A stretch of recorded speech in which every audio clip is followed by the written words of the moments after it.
പ്രിയമുള്ളവരെ, അബദ്ധം പറ്റിയ കൂട്ടത്തിലുള്ളവരാണോ നിങ്ങൾ? വിടുവിക്കപ്പെട്ട കൂട്ടത്തിലുള്ളവരാണോ നിങ്ങൾ? കരമൊന്നടിച്ച് കർത്താവിന് നന്ദി പറയാമോ? ഞാൻ അറിഞ്ഞത് സത്യമാണെന്ന്. എന്റെ രക്ഷ സത്യമാണ്. എന്റെ കർത്താവ് സത്യമാണ്. മരണത്തെ ജയിച്ച് ഉയർത്തെഴുന്നേറ്റ് ഇന്നും ജീവിക്കുന്നവൻ സത്യമാണ്. അവൻ തരുന്ന രക്ഷ സത്യമാണ്. അവൻ തരുന്ന വിമോചന സത്യമാണ്.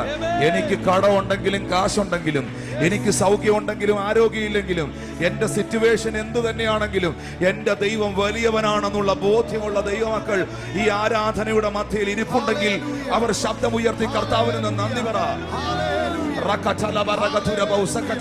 അന്യഭാഷകളിൽ ചില മിനിറ്റുകളൊന്ന് പ്രാർത്ഥിക്കാൻ തുടങ്ങുക. ശബ്ദമുയർത്തി പ്രാർത്ഥിക്കാൻ തുടങ്ങുക.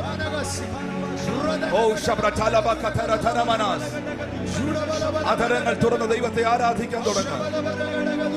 അപ്പാ, എന്നെ വിളിച്ച കർത്താവേ, വിശ്വസ്തനായ ദൈവമേ, ഓ ഹല്ലേലൂയ, ഗ്ലോറിയ സതല മർത്തിയ രഗജന റബതഗന ഹത്തൽ പ്രഭ ജനഗതല ഗഡഗസിയ ഓ ശബ്രകതലമന ധരഗജുലേ അംദൽ ഖഡഗദനസിയ. എന്നെ ഉണർത്തണമേ, എന്നെ ഉണർത്തണമേ, എന്നെ ഉണർത്തണമേ. അവൾക്കുണർവില്ല, അവൻ ഉണർവില്ല, അവിടെ ഉണർവില്ല എന്ന് പറയുകയല്ല. എന്നെ ഉണർത്തണമേ. ഓ ജീസസ്, എന്നെ ഉണർത്തണമേ. എന്റെ പ്രാർത്ഥനാ ജീവിതത്തെ മടക്കി തരണമേ.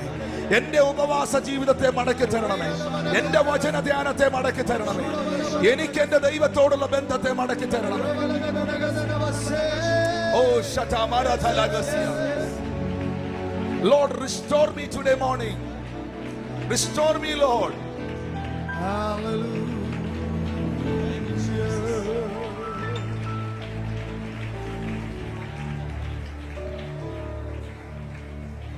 Hallelujah. Hallelujah.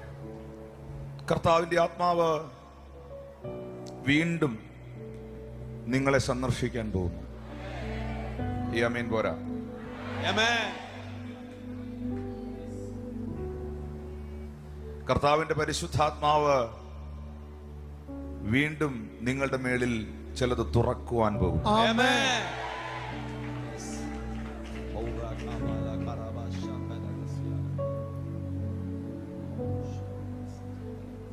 ഒന്ന് ശമൂവേലിന്റെ പ്രവചന പുസ്തകം 1-ാം അധ്യായം 20-ാം വാക്യം. ഒന്ന് ശമൂവേൽ 1-ന്റെ-20-ാം വാക്യം. ഒരാണ്ട് കഴിഞ്ഞിട്ട് ഹന്ന ഗർഭം ധരിച്ചൊരു മകനെ പ്രസവിച്ചു. ഞാൻ അവനെ യഹോവയോട് അപേക്ഷിച്ചു വാങ്ങി എന്ന് പറഞ്ഞ് അവന് സാമുവേൽ അല്ലെങ്കിൽ ശമൂവേൽ എന്ന പേരിട്ടു. ഹല്ലേലൂയ. ഹല്ലേലൂയ. വേദപുസ്തകത്തിൽ ദൈവം ഹന്നായെ ഓർത്തു എന്ന വാക്ക് രേഖപ്പെടുത്തിയിട്ടുണ്ട്. വായിപ്പിക്കുന്നില്ല, നിങ്ങൾക്കറിയാം. ദൈവം പ്രാർത്ഥിച്ചവളെ ഓർത്തു. ആമേൻ. ദൈവം ആലയത്തിൽ സ്ഥിരമായി വന്നിരുന്ന് പ്രാർത്ഥിച്ചവളെ ഓർത്തു. പ്രാർത്ഥിച്ചവൾക്ക് ഒരു മകനെ കൊടുത്തു. അവനും പ്രാർത്ഥിക്കുന്നവനായി മാറി. ആമേൻ. പ്രാർത്ഥിച്ചവളുടെ മകൻ, ഉപവസിച്ചവളുടെ മകൻ ഉപവസിക്കുന്നവനായി മാറി. ആമേൻ. പ്രാർത്ഥിച്ചവളുടെ മകൻ ഇസ്രായേലിൽ ദാൻ മുതൽ ബർശേബ വരെ ദൈവത്തിന്റെ വിശ്വസ്ത പ്രവാചകനായി മാറി. ആമേൻ. പ്രാർത്ഥിച്ചവളുടെ മകൻ ന്യായാധിപനായി മാറി. ഇന്ന് ഞാൻ ഈ വാക്ക് ഇവിടെ ഉയർത്തിപ്പിടിക്കുമ്പോൾ, ഒരു പദം വിശ്വസിക്കുന്നവർക്ക് വേണ്ടി മാത്രം പറയുകയാണ്. ഈ സഭയോട് ബന്ധമുള്ളവരോടും കർത്താവിനോട് ബന്ധമുള്ളവരോടും മാത്രം പറയുകയാണ്. പ്രാർത്ഥിച്ചവനെ ഇന്ന് പകൽ ദൈവം ഓർക്കുന്ന പകലാണ്.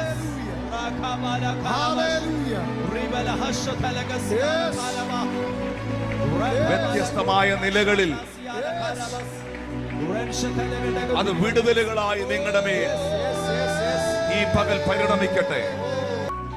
ഒത്തിരി എതിർപ്പുകളുടെ നടുവിൽ പ്രാർത്ഥിച്ച ഒരു വ്യക്തിയാണ് ഹന്ന. ഒത്തിരി നിന്ദകളുടെ ഇടയിൽ പ്രാർത്ഥിച്ച ഒരു വ്യക്തിയാണ് ഹന്ന. ഒത്തിരി ആക്ഷേപങ്ങളുടെ ഇടയിൽ ആലയത്തിൽ ആരാധന മുടങ്ങാതെ പങ്കെടുത്ത് ആലയം വിട്ടുപോകാതെ പ്രാർത്ഥനയിൽ സ്ഥിരത കാണിച്ചവളാണ് ഹന്ന. ഹന്നായുടെ ചരിത്രം ഒരു കൂട്ടം ആളുകൾക്ക് അറിയാം, ഒരു കൂട്ടം ആളുകൾക്ക് വലിയ പരിചയമില്ല. ഹന്നായുടെ സഹോദരി പെനീനയ്ക്ക് മക്കളുണ്ടായിരുന്നു. ബൈബിളിൽ 1 ശമൂവേൽ 1-ാം അധ്യായത്തിന്റെ 6-7 വാക്യങ്ങളിൽ പെനീന ഹന്നയെ വളരെ മുഷിപ്പിച്ചു എന്ന് ബൈബിൾ വ്യക്തമാക്കുന്നു. യഹോവ അവളുടെ ഗർഭം അടച്ചിരുന്നതിനാൽ 6-ാമത്തെ വാക്യത്തിൽ വ്യക്തമാക്കുന്നു, അവളുടെ പ്രതിയോഗി അവളെ വ്യസനിപ്പിപ്പാൻ തക്കവണ്ണം മുഷിപ്പിച്ചു. ഒരു നല്ല സാഹചര്യത്തിന്റെ നടുവിലല്ല ഹന്ന പ്രാർത്ഥിച്ചത്. പ്രോത്സാഹനങ്ങളുടെ ഇടയിലല്ല ഹന്ന പ്രാർത്ഥിച്ചത്. പ്രശംസിക്കുന്നവരുടെ ഇടയിലല്ല ഹന്ന പള്ളിയിൽ വന്നത്. സകല സാഹചര്യങ്ങളും വ്യക്തികളും സ്വന്തം സഹോദരി വരെ തനിക്കെതിരായിരുന്ന ഒരു സാഹചര്യത്തിലാണ്. എന്നാൽ വേദപുസ്തകം പറയുന്നു, നേർന്നത് ഞാൻ നിവർത്തിക്കും എന്ന ഹന്നയുടെ തീരുമാനവും ദൈവത്തിന്റെ മുൻപിൽ ഫ്രീക്വന്റായി റെഗുലറായി കണ്ടിന്യൂ ഇങ്ങനെ മുടക്കം വരാതുള്ള പ്രാർത്ഥനയിൽ, മലയാളത്തിൽ പച്ച മലയാളത്തിൽ പറഞ്ഞാൽ പതിവ് തെറ്റിക്കാത്ത പ്രാർത്ഥനയിൽ ഹന്ന ദൈവത്തിന്റെ സന്നിധിയിൽ ചേർന്ന് നിന്നതിനാൽ ഈ പരിഹാസങ്ങളുടെയും നിന്ദകളുടെയും ആക്ഷേപങ്ങളുടെയും നടുവിൽ സാഹചര്യങ്ങൾ മുഴുവൻ എതിരായി നിൽക്കുന്ന സമയത്ത് ഈ പ്രാർത്ഥനയ്ക്ക് ദൈവം മറുപടി തരുവാൻ പല കാരണങ്ങളുണ്ട്. അതിലേറ്റവും പ്രധാനപ്പെട്ട ഒരു കാരണം സാക്രിഫിഷ്യൽ പ്രയർ ആണ്. ചിലർക്ക് വേണ്ടി സാമ്പത്തിക വഴി തുറക്കുവാൻ ചില കാരണങ്ങളുണ്ട്. അതിൽ ഒരു കാരണം സാക്രിഫിഷ്യൽ ഓഫറിങ്ങുകളാണ്. അബ്രഹാം ദൈവത്തിന്റെ മുമ്പിൽ ഇസഹാക്കിനെ കൊടുക്കുമ്പോൾ അതൊരു സാക്രിഫിഷ്യൽ ഓഫറിംഗ് ആയിരുന്നു. ഹന്ന പ്രാർത്ഥിച്ചത് പ്രോത്സാഹിപ്പിക്കുന്നവരുടെ ഇടയിലല്ല, പരിഹസിക്കുന്നവരുടെ ഇടയിലാണ്, പുച്ഛിക്കുന്നവരുടെ ഇടയിലാണ്. എന്നാൽ പെനീന ഹന്നയെ പരിഹസിച്ചെങ്കിലും അപമാനിച്ചെങ്കിലും ഏലി പുരോഹിതൻ, ആലയത്തിന്റെ നടത്തിപ്പുകാരൻ ഉൾപ്പെടെയുള്ളവർ നീ മദ്യപിച്ചിട്ടാണ് പ്രാർത്ഥിക്കുന്നത്, നിന്റെ പ്രാർത്ഥന ശരിയല്ല എന്ന് വിളംബരം ചെയ്തപ്പോഴും പ്രാർത്ഥനയിലും ദൈവത്തോടുള്ള ബന്ധത്തിലും സ്ഥിരത കാണിച്ച, അതിൽ കണ്ടിന്യൂ ചെയ്ത, അല്ലെങ്കിൽ ആ പതിവ് തെറ്റിക്കാതെ ദൈവത്തിന്റെ സന്നിധിയിൽ ഏൽപ്പിച്ചു കൊടുത്ത ആ സഹോദരിയെ ഓർത്ത ദൈവം ഇന്ന് പകലിൽ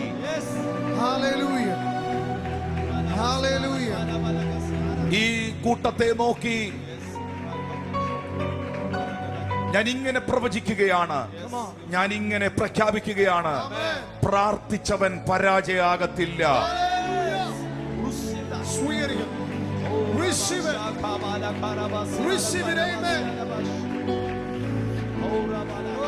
അത് കുറെ കൂടെ ആഴമായി പറയാം.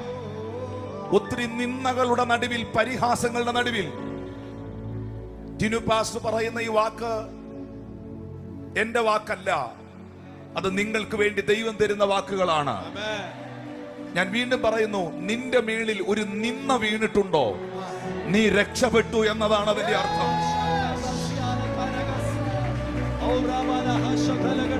ഞാൻ ഇത് വേറെ ആരോടൊക്കെ ആവർത്തിക്കുന്നു. നിന്റെ മേളിൽ ഒരു പരിഹാസം വീണിട്ടുണ്ടോ? ജോസഫേ, നിന്നെ സ്വപ്നക്കാര എന്ന് വിളിച്ച് കളിയാക്കിയിട്ടുണ്ടോ? നീ രക്ഷപ്പെട്ടു എന്നാണ് അതിന്റെ അർത്ഥം. ഒരു ദൈവദാസൻ പരിഹസിക്കപ്പെടുമ്പോൾ യഥാർത്ഥമായി സത്യസന്ധനായ നീതിയും ന്യായവുമുള്ള ഒരു വ്യക്തിയെ തെറ്റിദ്ധരിപ്പിക്കുവാൻ സമൂഹം ശ്രമിക്കുമ്പോൾ അവൻ ഒത്തിരി പേർ ഓശന്ന പാടുമ്പോൾ, ഒത്താശ പറയുമ്പോൾ, അവൻ കഴിഞ്ഞു, അവൻ അവസാനിച്ചു എന്ന് വിലയിരുത്തുമ്പോൾ, എന്റെ ചിന്ത കഴിഞ്ഞ 26 വർഷത്തെ ചെറിയ അനുഭവത്തിൽ ഞാൻ പറയാം, നിന്ന് വീണിട്ടുണ്ടോ മാന്യതയുടെ അങ്കി നിന്റെ മേളിൽ വീണിരിക്കും. അത് നീയൊന്നും ചിന്തിക്കുന്ന തലത്തിലല്ല, നിനക്കൊന്നും ചിന്തിക്കാൻ പോലും കഴിയാത്ത തലത്തിൽ ദൈവം അത് ചെയ്തിരിക്കും. ഞാൻ കൈകൊട്ടാൻ നിർബന്ധിക്കില്ലെന്ന് ഞാൻ ഇവിടെ ഇരിക്കുന്ന ഒരു പാസ്റ്റർമാരോട് സ്തോത്രം പറയാൻ പറയില്ല. ഇവിടെ ഇരിക്കുന്ന ഒരു വ്യക്തിയെ തല്ലിപ്പഴിപ്പിച്ച് ആരാധിപ്പിക്കാനല്ല ഞാൻ വന്നത്. ആദ്യം പറഞ്ഞ വാക്കിൽ, ആ നിലപാടിൽ ഞാൻ നിൽക്കും. ദൈവത്തോട് ബന്ധമുള്ളവർ, ദൈവത്തോട് ബന്ധമുള്ളവർ, ദൈവത്തോട് ഇപ്പോഴും ബന്ധമുള്ളവർ, ദൈവത്തോട് ഇപ്പോഴും ബന്ധമുള്ളവർ അവർ ആരാധിക്കട്ടെ, അവർ കൈയടിക്കട്ടെ, അവർ പാട്ടുപാടട്ടെ, അവർ സ്വീകരിക്കട്ടെ. നിങ്ങൾക്കറിയോ, ചിലർ വായിച്ചിട്ടുള്ളത് കൊണ്ട്, ബൈബിൾ വായിച്ചിട്ടുള്ളത് കൊണ്ട് അവർക്കറിയാം. എന്നാൽ എല്ലാവർക്കും അതറിയില്ല. ബൈബിൾ വായിക്കണം. ദൈവം ഹന്നയ്ക്ക് സാമുവേലിനെ മാത്രമല്ല കൊടുത്ത്, ദൈവം ഹന്നയ്ക്ക് 6 മക്കളെ കൊടുത്തു. 4 ആൺമക്കളും 2 പെൺമക്കളും. വേദപുസ്തക ചരിത്രം വ്യക്തമാക്കുന്നു, ബൈബിളിൽ വായിക്കുന്നു, 4 ആൺമക്കളെയും സാമുവേൽ കൂട്ടി, സാമുവേൽ ഉൾപ്പെടെ 4 ആൺമക്കളെയും 2 പെൺകുഞ്ഞുങ്ങളെയും. 1 ശമൂവേൽ 2:21 വായിപ്പിക്കുന്നില്ല, നേരെയില്ല. 1 ശമൂവേൽ 2:21 യഹോവ ഹന്നായെ കടാക്ഷിച്ചു. അവൾ ഗർഭം ധരിച്ച് 3 പുത്രന്മാരെയും 2 പുത്രിമാരെയും പ്രസവിച്ചു. സാമുവേൽ ജനിച്ചതിന് ശേഷമാണ് 3 പുത്രന്മാരും 2 പുത്രിമാരും കൂടെ ഉണ്ടായത്. അങ്ങനെ 4 പുത്രന്മാരും 2 പുത്രിമാരും 6 മക്കളെ ദൈവം ഹന്നായ്ക്ക് കൊടുത്തു. നിന്റെ ഗർഭപാത്രം അടഞ്ഞുപോയി, നീ മച്ചിയായിരിക്കും അവസാനം വരെ, നീ പ്രാർത്ഥിച്ചിട്ട് എന്തിയെ എന്ന് ചോദിച്ചവരുടെ മുമ്പിൽ ആ വീട്ടിൽ പിള്ളേരെയും കൊണ്ട് ദൈവം നിറച്ചു. നീ കുറേയും കൂടെ പരിഹസിച്ച്, നീ കുറേയും കൂടെ എതിർക്ക്, എന്നാലേ ഞാൻ രക്ഷപ്പെടുള്ളൂ, എന്നാലേ കുറേയും കൂടെ വഴി തുറക്കുള്ളൂ.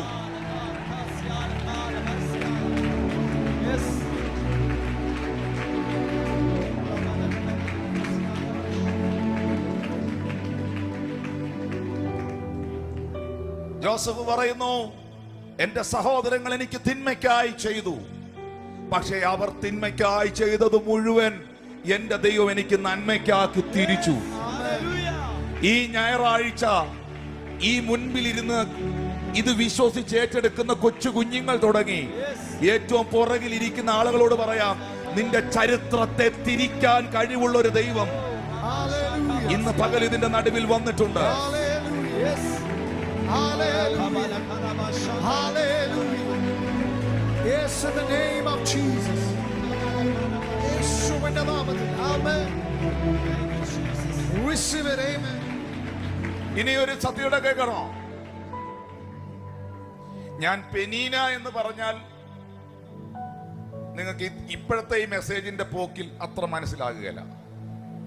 പരിഹാസിയുടെ മക്കൾ, പരിഹാസിയുടെ മക്കൾ, അവരുടെ പേര് ഈ പുസ്തകത്തിലുണ്ടോ? പെനീനയുടെ കൊച്ചുങ്ങളുടെ പേര് എനിക്ക് ഈ പുസ്തകത്തിൽ കാണിച്ചു തരാമോ?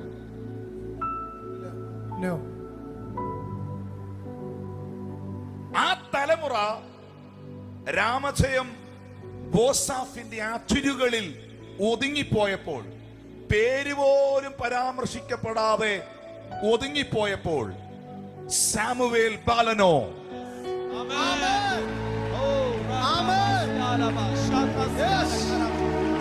വളരും തോറും ദൈവത്തിന്റെയും മനുഷ്യന്റെയും ഫേവർ അവന്റെ മേലുണ്ടായി.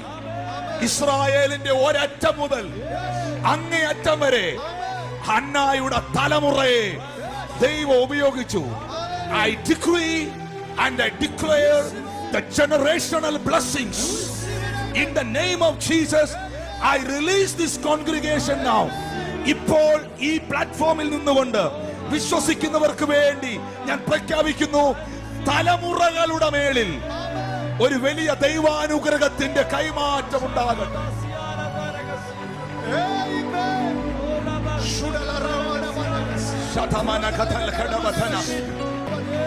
ഒതുക്കിക്കളയാൻ വാത് കെട്ടിയ സകല സാഹചര്യങ്ങളുടെയും സകല പരിഹാസികളുടെയും മുകളിൽ നിന്നെയും നിന്റെ കുഞ്ഞുങ്ങളെയും മാനിച്ചുയർത്തുന്ന ഒരു ദൈവമുണ്ട് എന്ന് വിശ്വസിക്കുന്ന ദൈവമക്കൾ എന്നെ കേൾക്കുന്നെങ്കിൽ അവർക്ക് ദൈവത്തിന് നന്ദി പറയാം.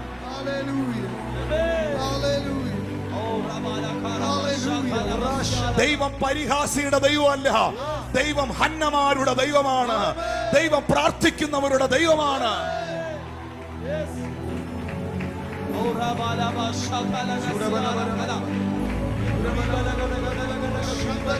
അനുഗ്രഹിക്കപ്പെടാൻ വിളിക്കപ്പെട്ടവർ, ആരാധനയ്ക്ക് ആരാധിക്കാൻ വന്നവർ കരങ്ങളെ തട്ടി ചില മിനിറ്റുകൾ അന്യഭാഷയിൽ ദൈവത്തിന് സ്തോത്രം ചെയ്യാം.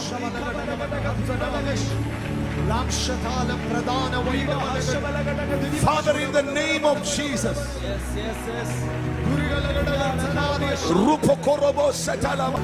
നിന്ദകൾ വീണവർ ഈ കൂട്ടത്തിലുണ്ടോ? പരിഹാസങ്ങളുടെ ഇടയിൽ പ്രാർത്ഥിച്ചവർ ഇതിനകത്തുണ്ടോ? നിനക്കൊട്ടും യോഗ്യമല്ലാത്ത സാഹചര്യങ്ങളുടെ നടുവിലും ഒരാരാധന പോലും മുടക്കാതെ ദൈവത്തിന് വേണ്ടി നിലനിന്നവർ ഇതിനകത്തുണ്ടോ? നിന്റെ തലമുറകൾ മതിൽക്കെട്ടിനകത്ത് ഒതുങ്ങിപ്പോവുകയില്ല എന്ന് ആത്മാവ് നിന്നോട് പ്രവചിക്കുകയാണ്.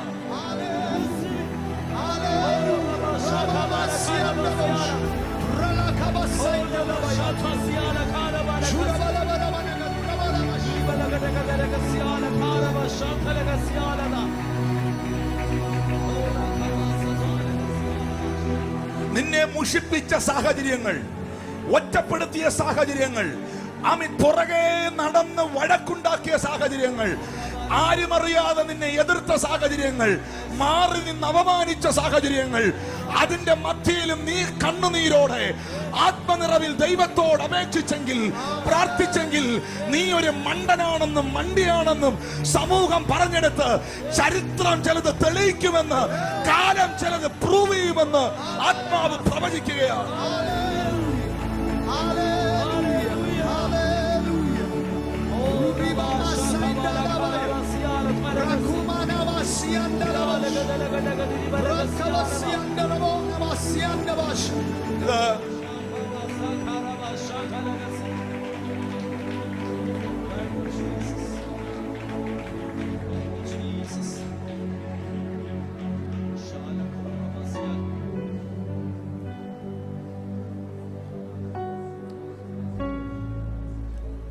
തലമുറകളിലേക്ക് പകരപ്പെടുന്ന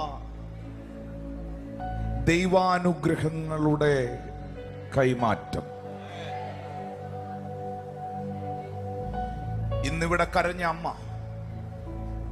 ഇന്ന് ഇവിടെ പ്രാർത്ഥിച്ച പിതാവ്, ഒത്തിരി പ്രതിസന്ധിയുടെ നടുവിലായിരിക്കും നിങ്ങൾ കടന്നു പോകുന്നേ. പക്ഷെ കർത്താവ് തന്റെ വരവ് വൈകിക്കുന്നെങ്കിൽ വൈകിക്കാതിരിക്കട്ടെ, വേഗം വരട്ടെ. കർത്താവേ വേഗം വരണമേ. പക്ഷെ അവന്റെ വരവ് വൈകുന്നെങ്കിൽ ഒന്ന് നീ കുറിച്ചു വെച്ചോ.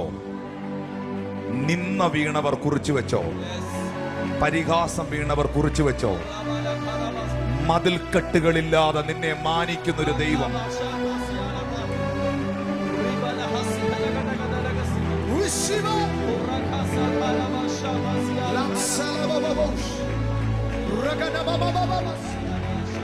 സ്വീകരിക്കുന്നു.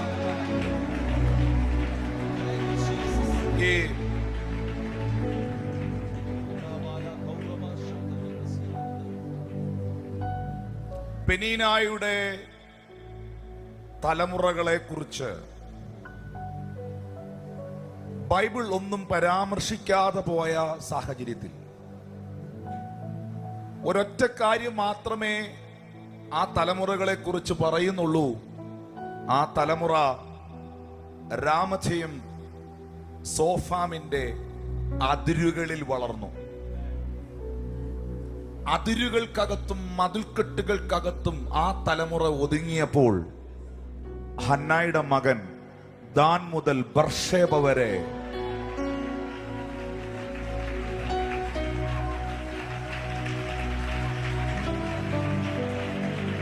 ഒരു ഭാഗത്ത് പ്രവാചകൻ, മറുഭാഗത്ത് പുരോഹിതൻ, മറുഭാഗത്ത് ന്യായാധിപൻ, മറുഭാഗത്ത് 2 രാജാക്കന്മാരെ അഭിഷേകം ചെയ്ത് എഴുന്നേൽപ്പിച്ചവൻ.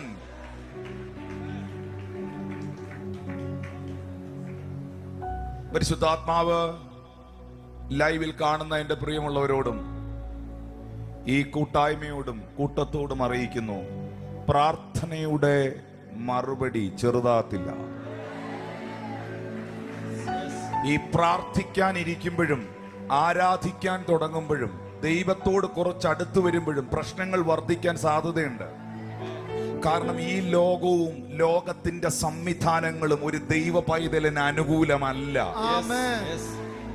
ഈ ലോകവും ഈ ലോകത്തിന്റെ സംവിധാനവും ഒരു ദൈവ പൈതലിനെതിരാണ്. ആ ദൈവമകൻ ഇതിനെയെല്ലാം വകഞ്ഞു മാറ്റി ഈ ഒഴുക്കിനെതിരെ അവൻ ഒഴുകുകയല്ല, ഒഴുക്കിനോടൊപ്പം ഒഴുകുകയല്ല, ഒഴുക്കിനെതിരെ നീന്താൻ തുടങ്ങുമ്പോൾ കുറച്ച് ആയാസപ്പെടേണ്ടി വരും. പക്ഷേ ആയാസപ്പെട്ടെങ്കിലും, ആയാസപ്പെട്ട് പ്രാർത്ഥിച്ചെങ്കിലും, ആയാസപ്പെട്ട് ഉപവസിച്ചെങ്കിലും, ആയാസപ്പെട്ട് ആരാധിച്ചെങ്കിലും നിന്റെ സമയം വരും. Your time has come. Your time has come. Your time has come. In the name of Jesus.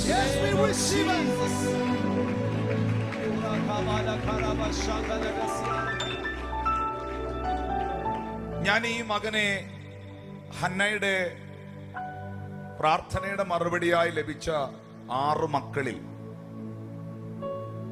ആദ്യജാതനായ സാമുവേലിനെ കുറിച്ച് കുറച്ച് കാര്യങ്ങൾ ഞാനിങ്ങനെ ബൈബിളിനകത്തുനിന്ന് അണ്ടർലൈൻ ചെയ്ത് വായിച്ച് വരച്ച് എഴുതി വന്നപ്പോ 17 കൂട്ടം കാര്യങ്ങൾ ഞാൻ ഈ 1 ശമൂവേലിന്റെ പ്രവചന പുസ്തകത്തിൽ നിന്ന് തന്നെ കണ്ടുപിടിച്ചു. 17 കാര്യങ്ങൾ. അടുത്തിരിക്കുന്ന ആളോട് പരാതിയും പിണക്കമൊന്നും ഇല്ലെങ്കിൽ പറഞ്ഞേ, പ്രാർത്ഥനയുടെ മറുപടി ചെറുതായി പോകത്തില്ലെന്ന് പറഞ്ഞു. എന്തായാലും ഞാൻ അങ്ങനെ പറഞ്ഞുകൊണ്ട് എല്ലാവർക്കും കൈ കിട്ടി.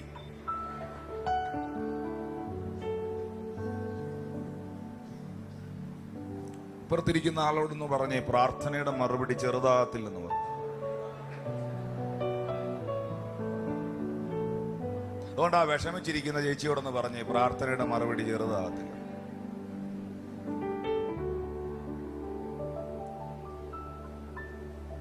ഒന്ന് സാമുവേൽ പ്രാർത്ഥനയുടെ കൈ വിരൽ കൊണ്ട് എണ്ണിക്കോ. 1 സാമുവേൽ പ്രാർത്ഥനയുടെ മറുപടിയാണ്. 2 ഈ മകൻ ദൈവത്തിന്റെ ആലയത്തിൽ വളർന്നു. 3 യഹോവയുടെയും മനുഷ്യരുടെയും പ്രീതി ലഭിച്ചു. 4 സാഹചര്യങ്ങൾ മുഴുവൻ എതിരായിട്ടും ദൈവകൃപയിൽ ശോഭിച്ചു. 5 ദൈവജനത്തെ, തന്റെ ജനമായ ഇസ്രായേലിനെ ഈ ചെറുപ്പക്കാരൻ ദൈവത്തിലേക്ക് തിരിച്ചു. 6 ഉപവാസവും പ്രാർത്ഥനയും വചനവും ഒന്നും ഇല്ലാത്ത കാലത്ത്, ദൈവവചനം ദുർലഭമായിരുന്ന കാലത്ത് കാഴ്ചപ്പാട് നഷ്ടപ്പെട്ടവരുടെ ഇടയിൽ ഉപവസിക്കുവാനും പ്രാർത്ഥിക്കുവാനും ജനത്തെ കൂട്ടിവരുത്തി. 7 ദാൻ മുതൽ ബർശേബ വരെ ദൈവത്തിന്റെ വിശ്വസ്ത പ്രവാചകനായി. 8 വേദപുസ്തകത്തിൽ ഒരേ സമയത്ത് പ്രവാചകനും അതേ സമയത്ത് പുരോഹിതനുമായിരുന്നു. 8ാമത്തെ കാര്യം, സാമുവേൽ പുരോഹിതനും കൂടെ ആയിരുന്നു. ഞാനിതെല്ലാം, ഇതിന്റെ റെഫറൻസുകളെല്ലാം നിങ്ങൾക്ക് തരും. 9 ജീവപര്യന്തം, മരിക്കുന്നത് വരെ ഇസ്രായേലിന്റെ ജഡ്ജായിരുന്നു, ന്യായപാലനകനായിരുന്നു. 2 പ്രധാനപ്പെട്ട രാജാക്കന്മാരെ അഭിഷേകം ചെയ്തവനായിരുന്നു സാമുവേൽ. സാമുവേൽ അഭിഷേകം ചെയ്ത ശൗൽ അപ്പന്റെ കഴുതകളെ അന്വേഷിച്ച് സാമുവേലിന്റെ ഭവനത്തിൽ കയറി വന്നവരാണ്. സാമുവേൽ അഭിഷേകം ചെയ്ത ദാവീദ് ആട്ടിടയ ചെറുക്കനായിരുന്നു. പക്ഷെ സാമുവേലിന്റെ പ്രത്യേകത, സാമുവേലിന്റെ മുകളിൽ ദൈവമിട്ട ആ ഡിക്ലറേഷൻ ഗ്രേസ്, അവന്റെ വായിൽ നിന്ന് വരുന്ന ഒരു വാക്കുകളും നിലത്ത് വീഴാൻ, ഗ്രൗണ്ടിൽ വീഴാൻ ദൈവം അനുവദിച്ചിരുന്നില്ല. അതുകൊണ്ട് സാമുവേൽ ദാവീദിനെ അഭിഷേകം ചെയ്യുമ്പോൾ ദാവീദ് രാജാവ് അല്ലായിരുന്നു. സാമുവേൽ ശൗലിനെ അഭിഷേകം ചെയ്യുമ്പോൾ ശൗലും രാജാവല്ലായിരുന്നു. പക്ഷേ സാമുവേൽ അഭിഷേകം ചെയ്തിട്ടുണ്ടെങ്കിൽ അവർക്ക് രാജാവാകാതിരിക്കാൻ കഴിയില്ലായിരുന്നു.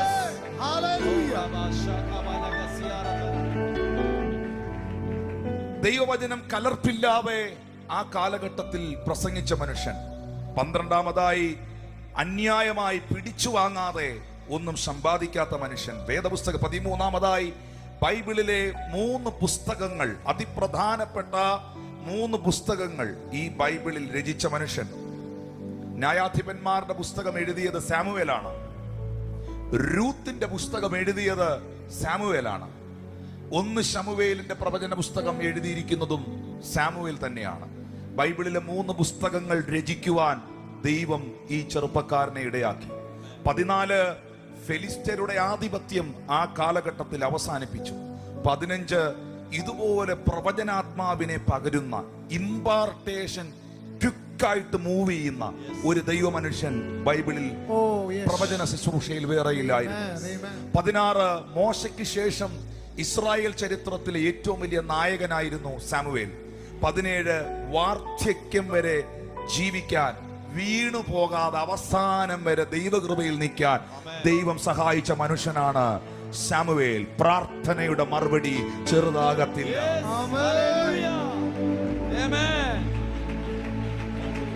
ഞാൻ വീണ്ടും ആവർത്തിക്കുന്നു, മക്കളെ, നിന്റെ കയ്യിൽ എത്ര പണമുണ്ട് എന്നുള്ളതല്ല, നീ ഏത് കുടുംബത്തിൽ ജനിച്ചു എന്നുള്ളതല്ല, നിന്റെ വിദ്യാഭ്യാസ യോഗ്യത എന്നുള്ളതല്ല. നിനക്ക് മുഴങ്കാലിരിക്കാൻ അറിയാവോ? നിനക്ക് പ്രാർത്ഥിക്കുന്ന ഒരു പായുണ്ടോ? നിനക്ക് മുഴങ്കാലിരിക്കാൻ അറിയാവോ?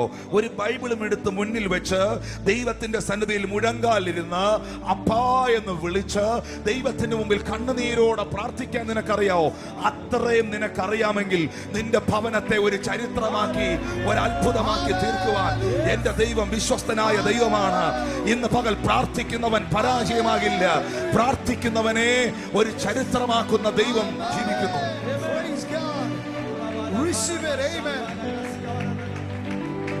ഈ സാമുവേൽ പ്രധാനപ്പെട്ട വിഷയത്തിലേക്ക് വരികയാണ്. സാമുവേൽ പ്രാർത്ഥനയുടെ മറുപടിയാണ്. പ്രാർത്ഥനയുടെ മറുപടി ഹന്നയുടെ കയ്യിൽ ഇരിക്കുമ്പോ ഹന്ന പറയുന്നുണ്ട് ഏലിയോട്, യജമാനൻ എന്നെ അറിയോ?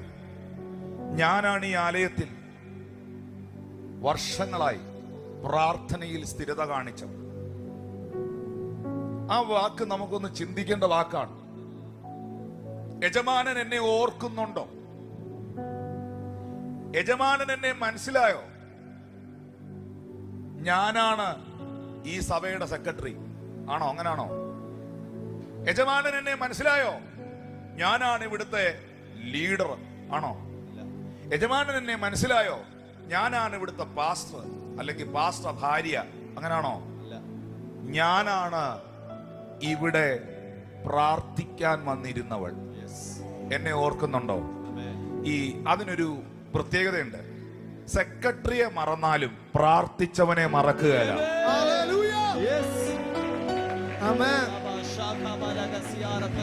ഈ പ്രാർത്ഥിച്ചവരെ അങ്ങനെ മറക്കാൻ പറ്റുകയില്ല.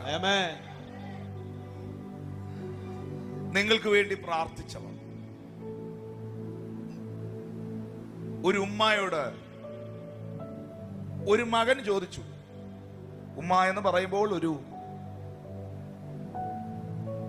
മുസ്ലിം വിശ്വാസത്തിൽ ജീവിക്കുന്ന മാതാവിനോട്, അമ്മയോട്, ഒരു ഉമ്മയോട് ഒരു മകൻ ചോദിച്ചു,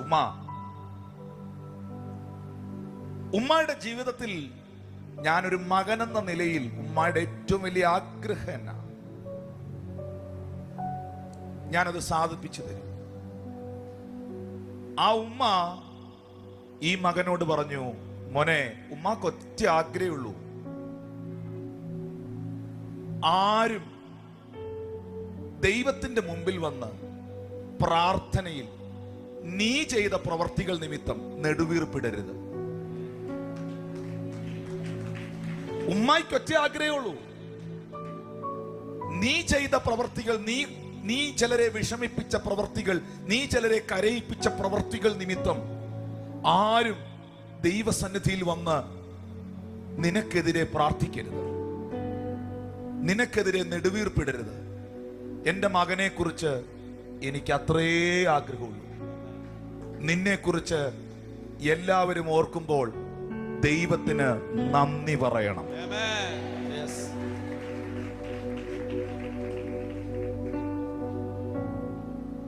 ഹല്ലേലൂയ. Hallelujah.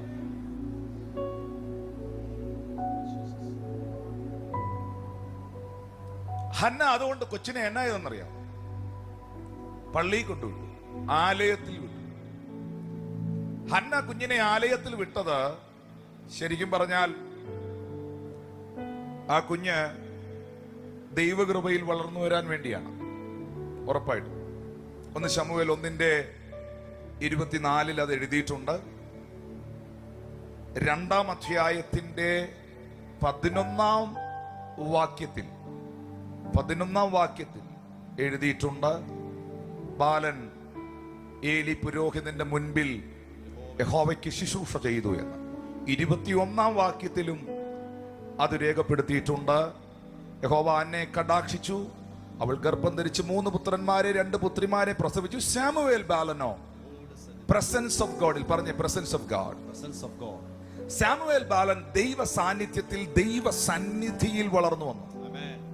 നിങ്ങളുടെ മക്കളെ 2 നിലയിൽ നിങ്ങൾക്ക് വളർത്താം. ഒന്ന്, ഈ ലോകത്തിന്റെ ഒഴുക്കിൽ, ഈ ലോകത്തിന്റെ ഫ്ലോയിൽ, ഈ ലോകത്തിന്റെ വഴികളിൽ നിങ്ങൾക്ക് നിങ്ങളുടെ മക്കളെ വളർത്താം. 2, നിങ്ങൾക്ക് നിങ്ങളുടെ മക്കളെ ദൈവസന്നിധിയിൽ വളർത്താം. പക്ഷെ ഈ 2 വളർച്ചയും 2 തരത്തിലായിരിക്കും. ഹല്ലേലൂയ. ഹന്ന ഈ കുഞ്ഞിനെ ദേവാലയത്തിൽ കൊണ്ടുവിട്ടതിന്റെ പിറകിൽ ആ അമ്മയ്ക്ക് വലിയൊരു ബോധ്യം ഉണ്ടായിരുന്നു. യഹോവയുടെ പുരോഹിതനായ ഏലിക്കും ആലയത്തിനകത്തും എന്റെ കുഞ്ഞ് എന്തെങ്കിലും ഒരു ശുശ്രൂഷ ചെയ്തിട്ടുണ്ടെങ്കിൽ, നമ്മുടെ ഭാഷയിൽ പറഞ്ഞാൽ ഒരു കസേരയെങ്കിലും എന്റെ കുഞ്ഞ് പിടിച്ചിട്ടുണ്ടെങ്കിൽ, ഏലി പുരോഹിതന് ഒരു നേരത്തെ ഭക്ഷണം എടുത്ത് കൊടുത്തിട്ടുണ്ടെങ്കിൽ, എന്റെ കുഞ്ഞിനെ ദൈവം അനുഗ്രഹിക്കും എന്ന ബോധ്യം ആ അമ്മയുടെ ഉള്ളത്തിലുണ്ടായിരുന്നു. Yes, amen. ഹല്ലേലൂയ. എന്റെ കുഞ്ഞ് ദൈവസന്നിധിയിൽ നിന്നാൽ, അവൻ പ്രാർത്ഥിച്ചാൽ, അവനെ കുറെ കൂടെ ആത്മീയ കാര്യത്തിൽ എൻകറേജ് ചെയ്താൽ, അതവന്റെ ഭാവിക്ക് നല്ലതായിരിക്കും എന്ന ബോധ്യം പ്രാർത്ഥിക്കുന്ന അമ്മമാരുടെയും പ്രാർത്ഥിക്കുന്ന അപ്പന്മാരുടെയും ഹൃദയത്തിലേ വരത്തുള്ളൂ. Amen. Amen. ഹല്ലേലൂയ. ഇതെല്ലാം ഈ പ്രാർത്ഥനയിൽ നിന്നും ദൈവത്തോടുള്ള ബന്ധത്തിൽ നിന്നും അകലം പാലിക്കുമ്പോൾ നമുക്കെല്ലാത്തിനോടും വിരക്തി തോന്നും, പ്രത്യേകിച്ച് ആത്മീയ കാര്യത്തോട്. ഉറപ്പാണത്. That's right. പിശാച് ഒരു ഭാഗത്ത് നമ്മളെ നന്നായി വലിക്കുന്നുണ്ട്. ഇപ്പൊ തന്നെ എന്റെ പ്രസംഗത്തിന്റെ ശബ്ദത്തിന്റെ ആ ഒഴുക്കൊന്ന് സ്പീഡൊന്ന് കുറച്ച് ഞാൻ ശാന്തമായി ചിലത് പറയാൻ തുടങ്ങിയപ്പോൾ തന്നെ ചിലർ ഉറങ്ങാൻ തുടങ്ങി. കാരണം ഇതൊന്നും ദൈവമായിട്ട് ബന്ധമുണ്ടായിട്ടിരിക്കുകയല്ല. ഡ്രമ്മിന്റെ അടി വരുമ്പം ഇങ്ങനെ ഞെട്ടി എണ്ണയിട്ടിരിക്കുക, പ്രസംഗത്തിന്റെ ഒച്ച കൂടുമ്പം ഹല്ലേലൂയ പറയുക, ഇതെല്ലാം ഇമോഷൻസ് ആണ്. ദൈവത്തോടുള്ള ബന്ധം ഇമോഷൻസിനകത്ത് മാത്രമായി പോകരുത്, അത് ആത്മാവിൽ നിന്ന് കയറി വരേണ്ട ഒന്നാണ്. Hallelujah. Yes. Amen.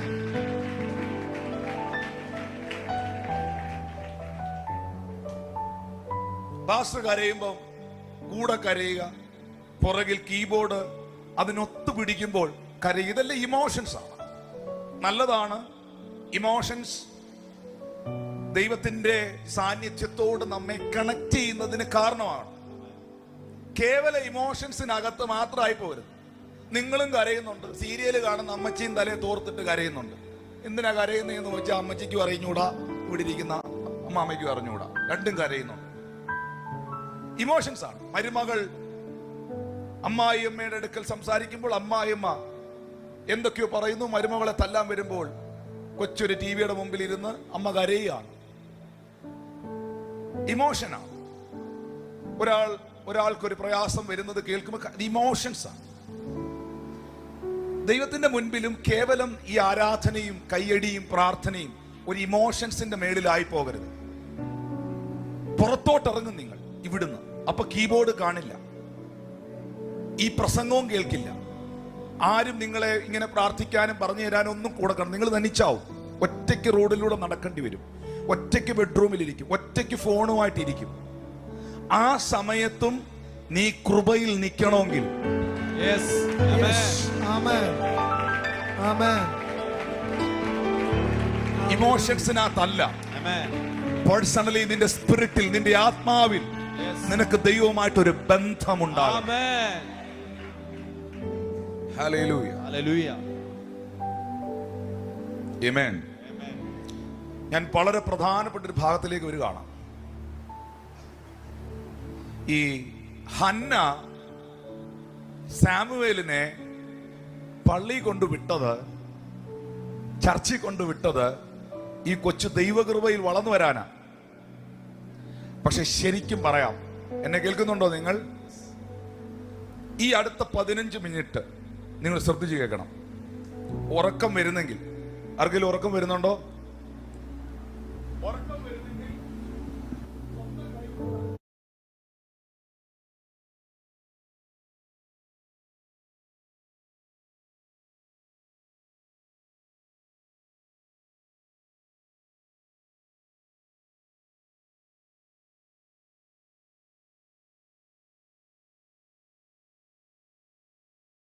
ബ്രദറെ, ജിജി പാസ്റ്ററെ, ഇമ്മാനുവേൽ ബ്രദറെ, സിജോ പാസ്റ്ററെ, ഹന്ന കരുതിയത് ഈ പള്ളിയിലിരിക്കുന്ന എല്ലാ ടീമുകളും ഈ കൊച്ചിനെ ആത്മീകമായി വളർത്തുമെന്നായിരുന്നു. പക്ഷേ സംഭവം വേറൊരു രീതിയിലാണ് തിരിഞ്ഞത്.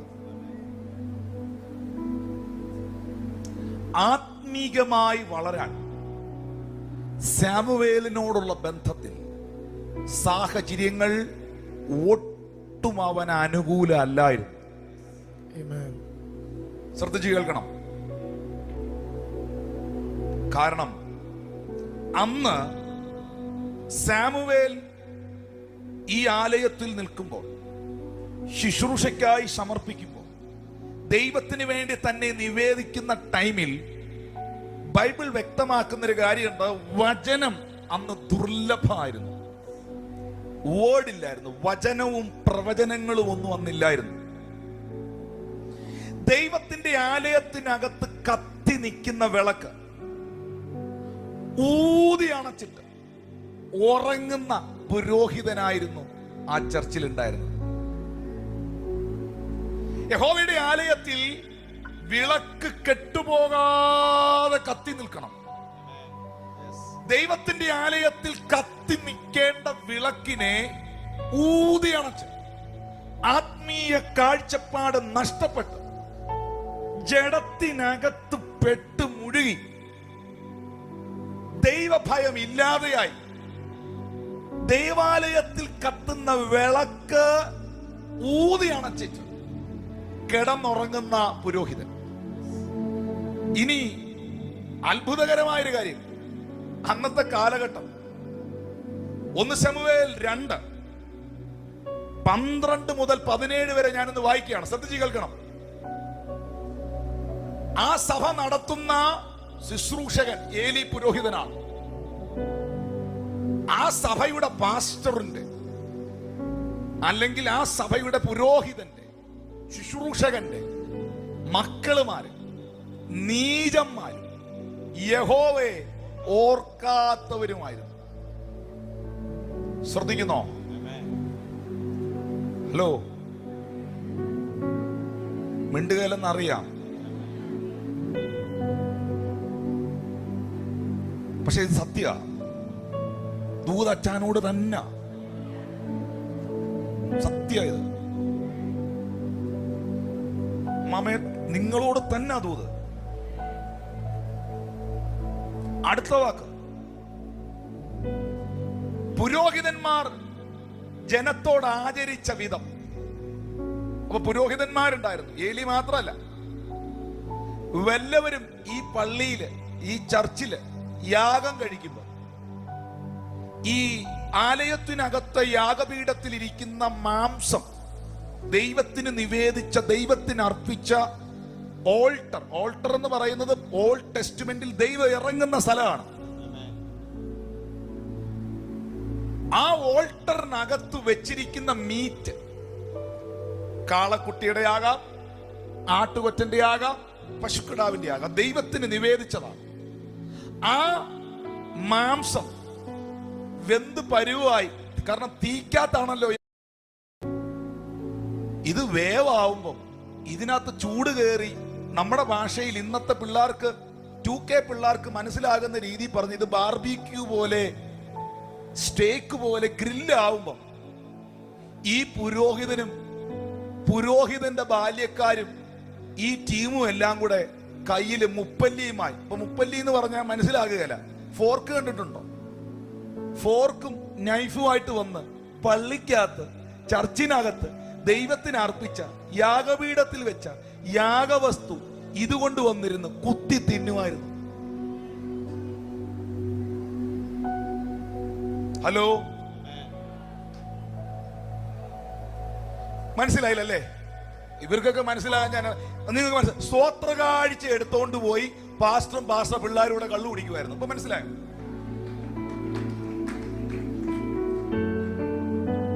അത് ഇതിനേക്കാൾ കുറച്ചുകൂടെ മേളിൽ വെക്കുന്ന ഒരു സാധനം. അതുപോലൊക്കെ തന്നെ ഇതും അതിനേക്കായില്ല ഇത്. ഹലോ, എന്നെ കേക്ക്.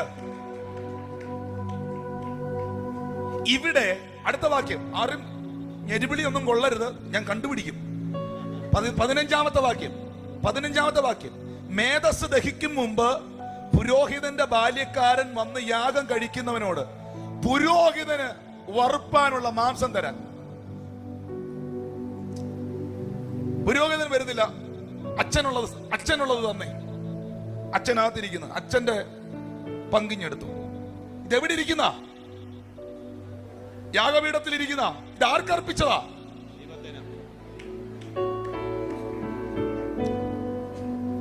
പച്ചമാംസം അല്ലാതെ അവർ വാങ്ങിക്കുകയില്ലെന്ന് പറയും. വേവിച്ചതല്ലാതെ അവർ വാങ്ങിക്കുകയില്ല എന്ന് പറയും. അടുത്ത വാക്യം, 16-ാം വാക്യം, മേധസ് ദഹിപ്പിച്ചു കഴിയട്ടെ, അതിന്റെ ശേഷം ആഗ്രഹിക്കുന്നിടത്തോളം എടുത്തുകൊള്ളുക എന്ന് അവനോട് പറഞ്ഞാൽ അവനോട് അല്ലല്ല, ഇപ്പൊ തന്നെ വരണം, ഇന്ന് രാത്രി ഒരു വിടുതൽ ഇപ്പൊ വേണം, ഇപ്പൊ തന്നെ വേണം. സ്തോത്രം.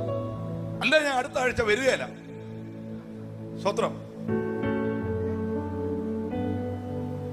ഇപ്പൊ എന്റെ നടക്കണം. നടന്നില്ലെങ്കിൽ നിങ്ങളുടെ പ്രാർത്ഥനയൊന്നും ശരിയല്ല. ഇപ്പൊ തന്നെ വരണം. 17-ാം വാക്യം, ഇങ്ങനെ ആ യൗവനക്കാരൻ യഹോവയുടെ വഴിപാട് നിന്ദിച്ചത് കൊണ്ട് അവരുടെ പാപം യഹോവയുടെ സന്നിധിയിൽ ഏറ്റവും വലുത്. അപ്പം ഈ പള്ളിക്കകത്തിരിക്കുന്നവന്മാരും മുഴുവൻ ശാപത്തിന്റെയും ദൈവിക ശാപത്തിന്റെയും പാപത്തിന്റെയും അടിയില. അമ്മാമ എന്നെ ഒന്ന് തലപൊക്കി നോക്കി. ഇത്രയും നേരം കുനിഞ്ഞിരുന്നില്ലയോ? ഈ സാമുവേൽ ഇതിനകത്ത് ആരെ കണ്ട് പഠിക്കണം? ആ ആലയം നടത്തുന്ന അച്ഛനെയോ, അവിടുത്തെ ശുശ്രൂഷകരെയോ, പാട്ടുകാരെയോ, പരിചാരകരെയോ, പ്രസംഗിക്കുന്നവനെയോ? ഇതിൽ സാമുവേലിന് ഒരു സ്പിരിച്വൽ എൻകറേജ്മെന്റ് കൊടുക്കാൻ ആരുണ്ട്? ഇത് പ്രാർത്ഥിക്കുന്ന ആരുണ്ട്? ഇതിൽ ഉപവസിക്കുന്ന ആരുണ്ട്? ഇതിൽ ദൈവഭയമുള്ള ആരുണ്ട്? മേല് തൊട്ട് തല മുതല് പാദം വരെ ഉള്ളവൻ ദൈവഭയം ഇല്ലാത്തവന്മാരാ. ഇതിനകത്ത് സാമുവേൽ ആരെ കണ്ടു പഠിക്കണം? ഇപ്പൊ പിന്നെ ആരെ കണ്ടു പഠിക്കണം എന്നുള്ളതല്ല പലരുടെയും ചിന്ത, ആരുടേത് കണ്ടുപിടിക്കണം എന്നുള്ളതാണ്. ആരെ കണ്ടു പഠിക്കണം എന്നുള്ളത് അവസാനിപ്പിച്ചിരിക്കുന്നു. ആരുടെ കുഴപ്പം കണ്ടുപിടിക്കണം. ഇന്ന് നമുക്ക് ആലയത്തിൽ പോകണം, എന്തേലും ഉണ്ടെങ്കിൽ നമുക്കിന്ന് കണ്ടുപിടിക്കണം.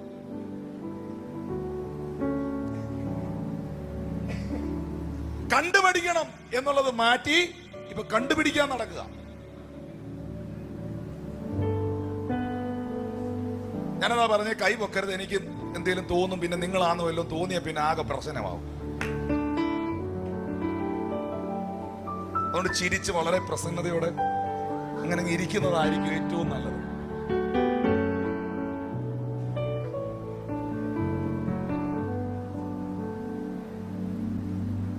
ശരിയാണോ? ഇപ്പൊ കണ്ടു പഠിക്കാൻ ഇറങ്ങിയവരുടെ എണ്ണമാണോ കൂടുതൽ പള്ളിക്കകത്ത്, ചർച്ചിനകത്ത്, ആത്മീയ ലോകത്തിൽ കണ്ടുപിടിക്കാൻ നടക്കുന്നവരുടെ എണ്ണമാണോ?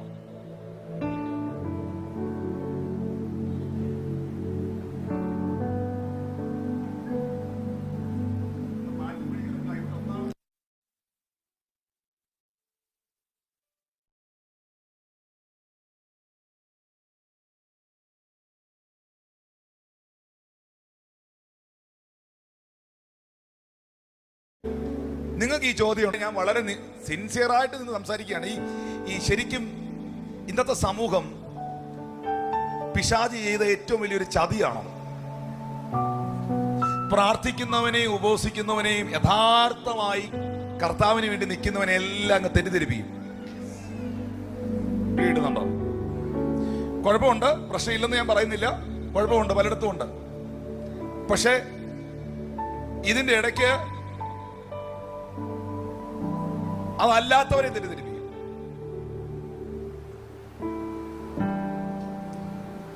ഒരു എന്ത് പറയുന്നേ, മാരത്തോൺ പോലെ കൂട്ടമായിട്ട് ഓടുക.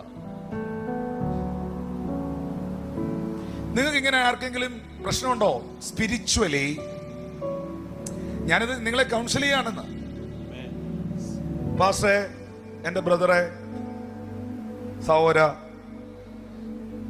എനിക്ക് ആത്മീയമായി വളരാനുള്ള ഒരു സാഹചര്യമല്ല ഇപ്പൊ എന്റെ ചുറ്റും. ഞാൻ കാണുന്നതും ഞാൻ കേൾക്കുന്നതും ഞാൻ നോക്കുന്നതെല്ലാം ഈ ലോക മനുഷ്യരുടെ പ്രവൃത്തികളും നെഗറ്റീവായ കാര്യങ്ങളുമാണ്. ശരിക്കും പ്രാർത്ഥിക്കുന്നവരില്ലാതെ പോകുന്നു. പ്രാർത്ഥിച്ചുകൊണ്ടിരുന്നവൻ വിളക്കൂതി അണച്ചുറങ്ങുന്നു. ഒരിക്കൽ ദൈവഭയത്തോടെ നിന്നവൻ ഇന്ന് ഒരു ഭയം ഇല്ലാതെ യാഗപീഠത്തിൽ നിന്ന് യാഗവസ്തു എടുത്ത് തിന്നുന്നു. അതിന്റെ പങ്ക് പാഴ്സലും എടുത്ത് റൂമിൽ പോകുന്നു. ഈ ഒരു കമ്മ്യൂണിറ്റിയിൽ, ഈ ഒരു സമൂഹത്തിൽ ഞാൻ എന്നാ ചെയ്യേണ്ടേ? ഇത് ഒരുപാട് പേരുടെ ചോദ്യാ. നിങ്ങൾക്കില്ലെങ്കിലും നിങ്ങള്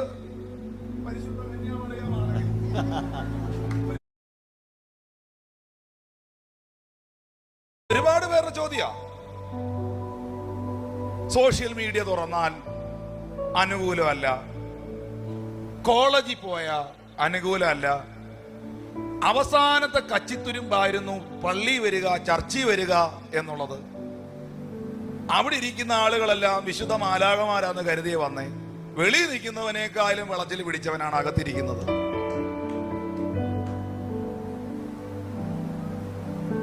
ഹലോ, എന്താ പിണങ്ങിയോ? പിണങ്ങിയോ എന്നോട്? ഞാനേ ഉള്ളൂ പിണങ്ങിയ. ഇനിയിപ്പ നിങ്ങളുടെ ഗസ്റ്റ് അല്ല, നിങ്ങളുടെ ഇടയന.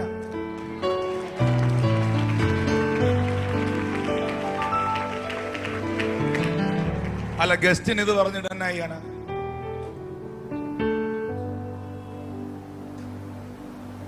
ഗസ്റ്റും ചിലപ്പം പറയും, പരിശുദ്ധാത്മാവ് പറയുന്നത് അനുസരിക്കുന്ന ഗസ്റ്റ് ഇതും പറയും. അല്ലാത്ത ഗസ്റ്റ് യോഗം കഴിയുമ്പോൾ ചോദിക്കും, മീറ്റിംഗ് ഉണ്ടായിരുന്നു, ഓ പവർ. എന്തുവായിരുന്നു പവർ? അത് പവറായിരുന്നു. എന്തുവാന്ന് എനിക്ക് അറിഞ്ഞൂടാ, ഭയങ്കര പവറായിരുന്നു.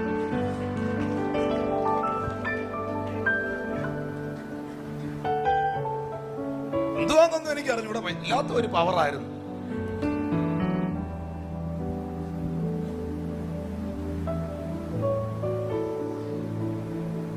കണ്ടുപിടിക്കാൻ നടക്കരുത്.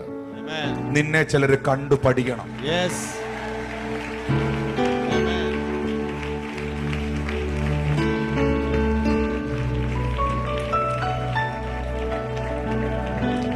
ബ്രദറെ ഒന്ന് നോക്കിയേ, ഈ സാമുവേലിനെ അമ്മ കൊണ്ട് പള്ളിയിലാക്കി വെച്ച് പോയേക്കുക. ഇവിടെ ആരെ കണ്ടുപിടിക്കും ഈ മനുഷ്യൻ? ഈ ഞാൻ പ്രാർത്ഥിക്കാൻ, എനിക്ക് പ്രാർത്ഥിക്കുന്ന ഭയങ്കര ഇഷ്ടമുള്ള ആളാണ്. ഇന്ന് രാവിലെ ഒരു 2 മണി 2:30 മണി മുതൽ 7:30 മണി വരെ ഒറ്റ ഇരിപ്പ് ഞാൻ പ്രാർത്ഥിക്കാൻ, ഇതൊന്നും അല്ലായിരുന്നു. ഇതിന് മുകളിൽ ഉപവസിക്കുകയും പ്രാർത്ഥിക്കുകയും ചെയ്യും. ഇഷ്ടമുള്ള ആളാണ്. അതിങ്ങനെ പോകും പ്രാർത്ഥനയിൽ, ഇങ്ങനെ എൻ്റെ അപ്പായോട് ഇങ്ങനെ ഇരിക്കും. എനിക്കതിൽ വലിയ സന്തോഷമുള്ള ആളാണ്. ഞാനതിൽ ആളുകളെ എൻകറേജ് ചെയ്യുകയും ചെയ്യും. ഇതിനൊരു കാരണമുണ്ട്. എന്നെ വിശ്വാസത്തിലേക്ക് നയിച്ച ദൈവദാസന്മാർ മിക്കവരും പ്രാർത്ഥനയ്ക്ക് ഭയങ്കര ഇമ്പോർട്ടൻസ് കൊടുക്കുന്നവരായിരുന്നു.